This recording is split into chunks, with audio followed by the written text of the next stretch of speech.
அன்பு நேயர்களுக்கு பணிவான வணக்கம். நடிப்பு அரகன், வாட்டர்மெலன் ஸ்டார் அப்படி என்று தன்னைத்தானே பிதற்றிக் கொண்டு சினிமா துறையில் இருக்கக்கூடிய எல்லாரையும் கடித்துக் கொண்டிருந்தவர் தான் தன்னைத்தானே, அதாவது பிபிடி பிசியோதெரபி படிச்சிருக்கிற இந்த டாக்டர் திவாகர் பேசிக் கொண்டிருந்தார். அப்பதான் நான் நினைப்பேன், ஏதோ கோமாளித்தனம் பண்றாரு, இவரை கூப்பிட்டு உட்கார வச்சு தன்னுடைய சேனல் வளர்ச்சிக்காக, வியூஸ்க்காக இவரை வச்சு காமெடி பண்றானுங்க, பாவையா அந்த ஆளு அப்படின்னு நான் நினைச்சது நிறைய வீடியோ பார்க்கும்போது நினைச்சிருக்கேன். அவரை வச்சு அசிங்கப்படுத்தி, அவமானப்படுத்தி, ஸ்டுடியோவை விட்டு வெளியில துரத்துறது, இந்த வேலையெல்லாம் பார்க்கும்போது ஒரு மனிதாபிமான அடிப்படையில் இவர்கள் செய்வது தவறு அப்படின்னு நான் வருத்தப்பட்டிருக்கேன். ஆனா இப்படி வருத்தப்பட்டதுக்காக நான் பின்னாடி வருத்தப்பட்டேன். ஏன்னா இந்த கோமாளி திவாகர் அப்படியே சொல்லலாம், இவெல்லாம் பைத்தியம் கிடையாது, காரிய பைத்தியம். கவின் ஆணவ படுகொலை குறித்து இவன் கிட்ட ஒரு கேள்வி கேட்கும் போது இவன் சொல்றான், அதாவது கவினை கொன்ற அந்த சுஜித் நம்ம சாதிதான் அப்படின்னு ரொம்ப பெருமையாக அந்த கேவலமான அந்த பன்றி மூஞ்ச வச்சுக்கிட்டு அவன் பேட்டி கொடுக்குறான். இன்னொரு விஷயம் சொல்றான், பெத்தவர்களின் பேச்சை பிள்ளைகள் கேட்க வேண்டும். இதை பள்ளிக்கூடத்துல இருந்தே சொல்றோம்டா, பெத்த தாய் தகப்பனே சொல்றாங்க. ஆனா ஒருத்தரும் கேட்கறதில்ல. அதுக்கு சிறந்த உதாரணம் நீ தான், பின்னாடி வர. ரெண்டாவது, கவினோட உசுறு தான் போச்சு, ஆனா சுஜித்துக்கு வாழ்க்கையே போச்சு அப்படின்னு சொல்றான். என்னடா அவன் மென்டல் மாதிரி பேசுறானேன்னு பார்த்தா ரொம்ப தெளிவாக புரிதலோடு, ரங்கராஜ் பாண்டேவுக்கு இருக்கிற மூளையோடு, சாட்டை துரைமுருகனுக்கு இருக்கிற அந்த கூமுட்டை அறிவோடு இவன் பேசுகிறான். இவனுடைய மனசுக்குள் இருக்கக்கூடிய அந்த சாதிய மனநிலையை அப்பட்டமாக அப்படியே இந்த திவாகர் வெளிப்படுத்துகிறான். அதாவது என்ன சொல்றான்னா, இந்த ஒரு பெண் செய்த காதலால் கவினோட உயிரும் போச்சு.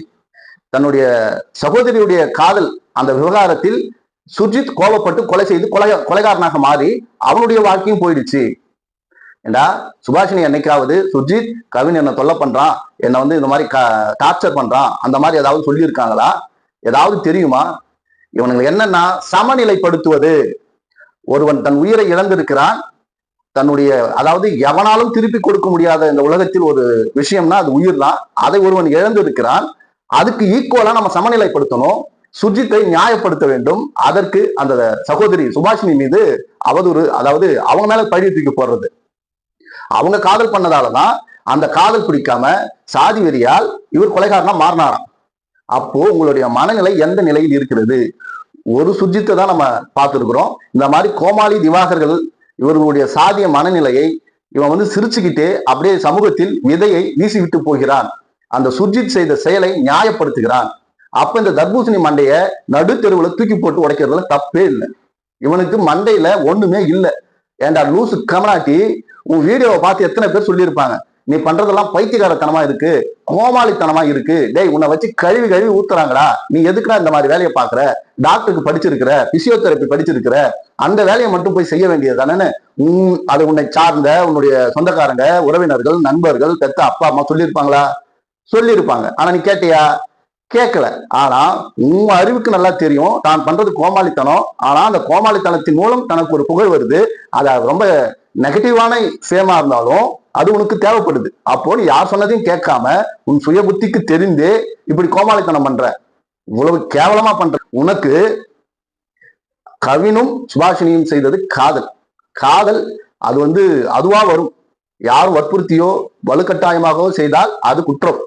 அப்படி இருக்கும்போது பிள்ளைகள் காதலை பெற்றோரிடம் கேட்டுதான் செய்ய வேண்டும்னு சொல்றது இந்த மாதிரி சாதி வெறி பிடித்த இந்த திவாகர்லாம் இருக்கான் இல்லையா, பார்க்கத்தான் சார் இவனுங்க கோமாளி. உள்ள சுத்தமான 100% விஷ பூச்சிங்க. இந்த மாதிரி விஷ பூச்சிகள் தான் சமூகத்தில் நிறைய இருக்கு. இன்னைக்கு வெறும் சுஜித்தாக அறியப்பட்ட இந்த சுஜித் இன்றைக்கு சுஜித் பாண்டியனாக தன்னுடைய சாதிய முத்திரையோடு கொண்டாடப்படுகிறான். ஒரு ரீல்ஸ் ஒண்ணு பார்த்தேன், மனசுக்கு ரொம்ப கஷ்டமா இருந்தது. தன்னுடைய சாதியை நீங்களே அசிங்கப்படுத்திக்கிறீங்கன்றது உங்களுக்கு தெரியுதா, இல்ல புரியுதா? எந்த அடிப்படையில போடுறீங்கன்னு தெரியல. அதாவது கருமேடு கருவாயின் திரைப்படத்தில் வரக்கூடிய ஒரு பாடல், அதாவது தங்கச்சியை பண்ண கற்பழிச்சான், ரத்தத்தில் இவன் கொப்பளிச்சான். யாரடா அசிங்கப்படுத்துறீங்க? உங்க வீட்டு சகோதரிய சுபாஷினிய நீங்க அசிங்கப்படுத்துறீங்க, கேவலப்படுத்துறீங்க. அது உங்களுக்கு புரியுதா? மாட்டு சமூகத்தில், இதே இந்த சுஜித் சமூகத்திலேயே நல்ல மனமுடைய இந்த சமூகம் நல்ல எண்ணத்தில் நல்லபடியாக சுமூகமாக இணக்கமாக இருக்க வேண்டும் என்று எண்ணுகிற பல நல்ல உள்ளங்கள் இருக்கத்தான் செய்கிறது. ஆனால் அது அடிப்படையிலேயே கத்தி அருவா சாதி பெருமை இந்த மாதிரி ரீல்ஸ் போட்டு கெத்து காட்டி தன்னை நான் தான் பெரியவன் அப்படின்னு காட்டிக்கொள்கிற அந்த சாதிய மனநிலை தான் இன்னைக்கு இது போல சம்பவங்களை செய்ய தூண்டுகிறது. அவங்க வாழ்க்கையும் வீணா போகுது. அதை விட்டுட்டு இந்த திவாகர் வந்து சுபாஷினியால் தான் சுர்ஜித் கொலைகாரனாக மாறி இருக்கிறான் அப்படின்னு சொல்லிட்டு. இப்படி அவன் வந்து கோமாளி எல்லாம் கிடையாதுங்க, கோக்கு மக்கான ஆளு, ரொம்ப வில்லங்கமான ஆளு. இவனை எல்லாம் இந்த சமூகம் அதாவது ரொம்ப சீக்கிரமா கண்டுபிடிச்சிச்சு. அதாவது கவின் கொலை, அந்த கவினோட கொலை நடந்த அந்த தருணத்திலேயே இந்த குதூகலம் அப்படிங்கிற ஒரு யூடியூப் சேனல்ல இவனை வச்சு செஞ்சு அனுப்புனாங்க. டேய், நீ வந்து இன்னொரு உலகத்தில் வாழ்கிற மாதிரி ஒரு கற்பனை உலகத்தில் வாழ்ந்து கொண்டு இங்க இருக்கிறவங்க எல்லாரையும் பைத்தியக்காரன் ஆகிற வேலையை நீ பாக்குற அப்படின்னு சொல்லி இவனை அடிச்சு வெளியே துரத்துனாங்க. அடுத்த கட்டமாக தான் இவனுக்கு புகழ் வேண்டும். இப்போ கழுவி ஊத்த ஆரம்பிச்சுட்டாங்க. இப்ப என்ன பண்றது? ரைட்டு, நம்ம வந்து கவினை கொண்ட சுர்ஜித் என்னுடைய சாதி அப்படின்னு தன்னுடைய சாதி பெருமையை பேசுவது. அதாவது இவன் நல்லவன் மாதிரி நடிக்கிற ரொம்ப கெட்டவன் சார் இவன். இவனை எல்லாம் அடையாளம் கண்டுகொண்டால் நம்ம கொஞ்சம் நிம்மதியா வாழலாம். இல்லைன்னு வச்சுங்களா, சமூகத்தில் இது போல விஷக்கொல்லிகள் நிறைய இருக்கு. இவன் பேசின இதே கருத்தை அப்படியே, அதாவது கவினுக்கு பேச வேண்டிய இடத்தில், அவனுடைய இறப்புக்கு இரங்கல் தெரிவிக்க வேண்டிய இடத்தில் அவனுக்காக ஆர்ப்பாட்டம் நடத்திய நாம் தமிழர் கட்சியினுடைய கொள்கை பரப்பு செயலாளர் சாட்டை துரைமுருகன் தன்னுடைய சாதி பாசத்தை அப்படியே காட்டினாங்க. இந்த மென்டல் திவாகர் என்ன பேசினானோ இதையே தான் சாட்டை துரைமுருகனும் பேசினான். அவனுடைய சாதி பாசத்தை அப்படியே காட்டுறான். அதாவது என்ன சொல்றான்? சுர்ஜித்தின் வாழ்க்கை வீணாக்கி விட்டது, அவன் ஒரு கோல்டு மெடலிஸ்ட், ஸ்டேட் லெவல்ல அவன் ஒரு அத்லட்டிக், அவனுடைய வாழ்க்கை வீணா போச்சு. ஏண்டா அவங்க 2 பேரும் காதல் பண்ணாங்க, கல்யாணம் பண்ணி போய் செட்டில் ஆக போறாங்க. நீ தான் நேஷனல் லெவல்ல அத்லட்டிக், அதாவது நாட்டுக்காக விளையாடுகிற உனக்கு இவ்வளவு சாதி வெறி எங்கிருந்து வந்தது? இதெல்லாம் கொஞ்சம் யோசிச்சு பார்க்க வேண்டிய விஷயம். இன்னொரு விஷயம் சொல்லுது, காவல்துறை வந்து இப்ப புதுசா ஒண்ணு உருட்டுறாங்க. இதுக்கு நான் நிச்சயமா பதில் சொல்லி ஆக வேண்டும். காசி பாண்டியனுக்கும் இதற்கும் தொடர்பில்லை. காசி பாண்டியன் யாருன்னா அந்த கவினுடைய எல்லைக்குள் வரக்கூடிய காவல் நிலையத்திற்குரிய உட்பட்ட காவல் அதிகாரி. அவர் வந்து இவங்களை கூப்பிட்டு மிரட்டி இருக்காரு, எழுதி வாங்கியிருக்காரு. இந்த சம்பவத்தை கவினின் பெற்றோர் வந்து காவல்துறையில சொல்றாங்க. ஆக இந்த காசி பாண்டியனுக்கும் இதில் தொடர்பு இருக்கும் அப்படின்னு சொல்றாங்க. ஆனா காவல்துறை சம்பந்தமா என்ன சொல்றாங்கன்னா, அப்படி ஒரு புகாரோ எழுதி வாங்கியதற்கான ஆவணமோ எதுவுமே காவல் நிலையத்தில் இல்லை. ஆக கவினின் தந்தை சொல்வது பொய். எப்பா, காவல் நிலையத்துல என்ன நடக்கும், என்ன செய்வீங்க அப்படின்றது எங்களுக்கு முழுசா தெரியும். ஆக மக்களுக்கு சொல்றோம், மக்களும் இதை அனுபவித்திருக்கிறார்கள். எந்த ஒரு கம்ப்ளைண்ட் கொடுத்தாலும் உடனே சிஎஸ்ஆர் காப்பியை கொடுப்பீங்களான்னா கொடுக்க மாட்டீங்க. முதல்ல யார் கம்ப்ளைண்ட் கொடுத்தானோ அவங்ககிட்ட வாங்கி, அவங்ககிட்டயே எவன் பேர்ல கம்ப்ளைண்ட் கொடுத்தானோ அவன் போன் நம்பரை வாங்கி அவனை வர வச்சு அவனுக்கும் இவனுக்கும் கட்ட பஞ்சாயத்தை நடத்தி சமாதானமானா 2 பேர்கிட்டையும் காசை வாங்கிட்டு, யாரு பாதிக்கப்பட்ட புகார் கொடுத்தவங்ககிட்டையும் காசை வாங்கிக்கிட்டு, அந்த குற்றவாளி யார் குற்றம் சாட்டப்பட்டானோ அவங்ககிட்டயும் பணத்தை வாங்கிட்டு அப்படியே முடிச்சு வெளியே அனுப்பிடுவீங்க. அதுக்கான ஆதாரம் உள்ள இருக்குமானா ஒண்ணுமே இருக்காது. உச்சநீதிமன்றம் சிசிடிவி கேமரா உள்ள வைங்கன்னு சொல்லுது காவல் நிலையத்துல. ஆனா நீங்க வைக்க மாட்டீங்க. ஏன்னா நீங்க பண்ற வேலை தான். காசி பாண்டியன் கவினையும் கவினுடைய தகப்பனாரையும் காவல் நிலையத்துக்கு வர வைத்து மிரட்டி எல்லாம் செஞ்சிருப்பாரு. ஆவணமா எதுவும் இருக்காது. அதுக்கு ஒரே ஒரு ஆதாரம்னா சிசிடிவி கேமரா தான் இருக்கணும். ஆனா அந்த காவல் நிலையத்துல சிசிடிவி கேமரா இருக்கும், வேலை செய்யாது. இப்படி இருக்கும்போது ஆதாரம் எங்கிருந்து வரும்? ஆக காசி பாண்டியனை இதுல குற்றவாளியாக சேர்க்க முடியாது அப்படின்னு காவல்துறை உருட்டுறாங்க. ஆனால் இந்த வழக்கில் சுர்ஜித்துக்கும் சுர்ஜித்தினுடைய தந்தைக்கும் சுர்ஜித்தினுடைய தாய்க்கும், அதாவது சுபாஷினிக்குமே தொடர்பு இருக்குமோ அப்படின்னு மக்கள் அச்சப்படுகிறார்கள், சந்தேகப்படுகிறார்கள். அதாவது நிச்சயமாக சுர்ஜித் குற்றவாளி, அவர் அதற்கான சிசிடிவி எல்லாம் இருக்கு. அதே போல சுர்ஜித்தோட அப்பா அம்மா போன் கால்ஸ் எல்லாத்தையும் எடுத்து எல்லாத்தையும் செக் பண்ணா எலக்ட்ரானிக் எவிடன்ஸ் அதுவே போதும். இப்பெல்லாம் நீதிமன்றத்தில் அதிகமாக தண்டனைகள் வழங்கப்படுவது மனிதர்கள் சொல்கிற சாட்சியை வைத்து அல்ல. ஏனென்றால் அவர்கள் மிரட்டப்படுகிறார்கள், இல்லது பணத்துக்காக விலை போகிறார்கள், அல்லது தன்னுடைய குடும்பத்திற்காக எனக்கு ஏன் வம்புன்னு ஒதுங்கி போயிடுறாங்க. ஆக நீதிமன்றம் மனுஷன் சொல்ற சாட்சியை புறக்கணித்து விட்டு எலக்ட்ரானிக்கல் எவிடன்ஸை முதன்மையாக கையில் எடுத்துக்கொண்டு அதை ஆய்வு செய்து முழுமையாக அதில் உண்மை இருக்கும் பட்சத்தில் தீர்ப்புகள் கொடுக்கிறது. பொள்ளாச்சி தீர்ப்பு அதுக்கு ஒரு சாட்சி. அதே போல இன்னொரு ஆணவ கொலை நடந்தது. அந்த ஆணவ கொலைக்கு இதே போல இந்த எலக்ட்ரானிக்கல் எவிடன்ஸ் அந்த அடிப்படையில தண்டனை வாங்கிக்கிட்டு உள்ள ஒருத்தர் இருக்காரு. அவரையும் தன்னுடைய சாதிய தலைவராக அவரை இன்னமும் கொண்டாடிக்கிட்டு தான் இருக்காங்க. இப்படி இந்த கொலைக்கு நிச்சயம் நீதி கிடைக்கும், அதுல அந்த மாற்று கருத்தும் கிடையாது. அதே போல இந்த கொலையோடு நிக்குமானா நிக்காது. திவாகர் போன்ற பைத்தியங்கள் வெளியில தெரியாது, பார்க்க அப்பாவை போல இருப்பானுங்க. ஆனால் பரம விஷம் கொண்ட பாம்பை போல இவர்கள் நிச்சயம் கொத்துவார்கள். ஆக ஆணவ படுகொலை மரணங்கள் தொடர்ந்து கொண்டேதான் இருக்கும். நீங்கள் தான் கொஞ்சம் பார்த்து பக்குவமா இருந்துக்கணும். நம்ம ஒவ்வொரு வீடியோவிலையும் இதை சொல்லிக்கிட்டே இருக்கிறோம். இந்த திவாகர்லாம் சிக்கிட்டான். அவன் ஒண்ணு நினைச்சு பேசி அது அவனுக்கே ரிவர்ஸ் ஆகி தான் வந்து இப்ப நிக்குது. சாட்டை துறைமுறைகள்லாம் பச்சையா சாதி வெறியோடு சுற்றி கொண்டு இருக்கிறான். கேட்டா நாம் தமிழ் கட்சியில இருக்கிறான்னுவான், நாங்கள் தமிழ் தேசியம் பேசுறான்னுவான். ஆனா இவனுங்க குடிபெருமையை கையில் பிடித்து கொண்டு சுத்தி வருகிற சுத்தமான சாதி வெறியர்கள்.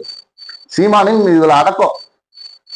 ஆக இந்த வாக்குகள் சாதிய வாக்குகள் என்ற அடிப்படையில் அரசும் சரி அரசாங்கமும் சரி எந்த பெரிய கட்சிகளும் ஆட்சிக்கு வர கட்சிகள் எதுவுமே இதற்கான நடவடிக்கைகளை எடுக்க மாட்டார்கள். அதுக்காக நம்ம ஓட்டே போடாம இருந்துருவோமானா போடுவோம். இவங்க சரியா நடவடிக்கை எடுக்கலன்னு அவங்களுக்கு ஓட்டு போடுவோம். அப்போ ஒரு 10 ஆணவ கொலை நடக்கும். அவங்க சரியா செய்யலன்னு இவங்களுக்கு ஓட்டு போடுவோம். திரும்பவும் 10 ஆணவ கொலை நடக்கும். ஆக நம்ம ஓட்டை மாத்தி மாத்தி போட்டுக்கிட்டே தான் இருக்குமே தவிர ஆணவ படுகொலை நடந்து கொண்டேதான் இருக்கும்.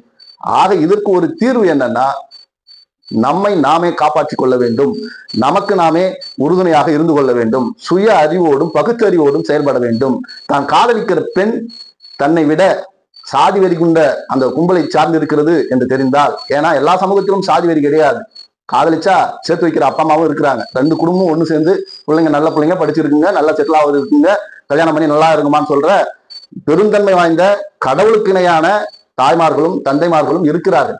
ஆனால் நீங்க காதலிக்கிறதுல அந்த லிஸ்ட்ல வராம சாதி வெறி பிடித்த மிருகம்னு உங்களுக்கு ஒரு கட்டத்துல தெரிய வந்தா தயவு செஞ்சு வேணாம், விட்டுடுங்க. உசுரை விட காதல் முக்கியம்னா ஆணவ கொலை நடக்கும்.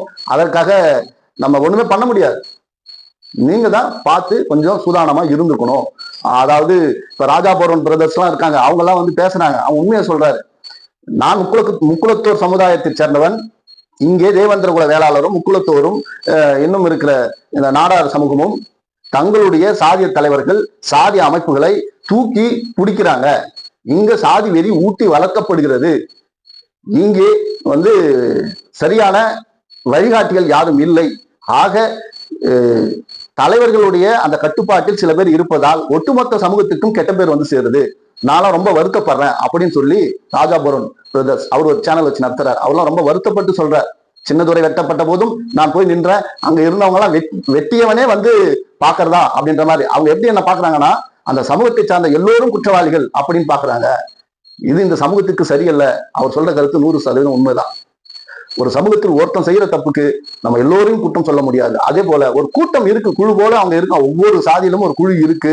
அது சாதி வெறியோட தான் சுத்திக்கிட்டு இருக்கு. அந்த சாதி வெறி கூட்டம் அழியும் வரை சமூக நீதி பிறக்காது, பிறக்கவும் விட மாட்டானுங்க அப்படி என்று கூறி புரட்சியாளர் அம்பேத்கரையும் தந்தை பெரியாரையும் திரும்ப திரும்ப படிங்க. ஒரு நாள் உங்கள் மனதுக்குள் ஒரு நல்ல விதை, சமூக நீதி என்கிற விதை விழும். அது வளர்ந்து மிகப்பெரிய ஆலமரமாக விரிந்து இந்த சமூகம் இந்த சாதிய சாக்கடையில் இருந்து விடைபெறட்டும் என்று கூறி உங்களிடமிருந்து விடைபெறுகிறேன். நான் உங்கள் கிருஷ்ணா. நம்முடைய சேனல் கண்ணை நம்பாதே .07 லைக் பண்ணுங்க, ஷேர் பண்ணுங்க, சப்ஸ்கிரைப் பண்ணுங்க, மறக்காம பெல் பட்டனை கிளிக் பண்ணுங்க. நன்றி, வணக்கம்.